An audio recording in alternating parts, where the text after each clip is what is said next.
เข้าหัวตัดเอาเลยนะแต่มันจะโดนแกนในนะเราก็ผ่าแล้วก็ไม่เอาตัดระยะเอา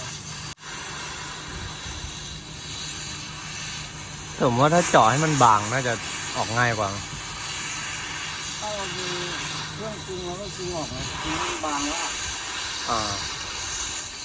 เหมือนลงกึ่งมันทำมันนะกึ่งก่อนกึ่งกรอบออกแล้วก็ตัด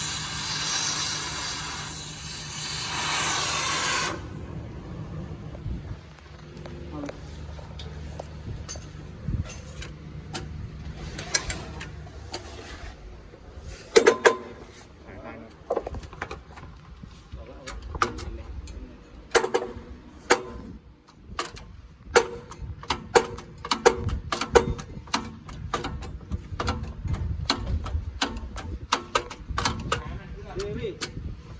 แต่ไม่เชื่อเช็คเบรกแอร์เป็นไงพี่นั่งไม่เย็นบ้าง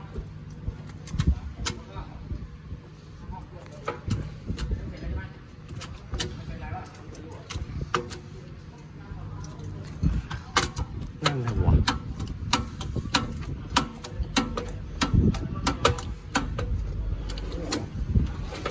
ออกแล้ว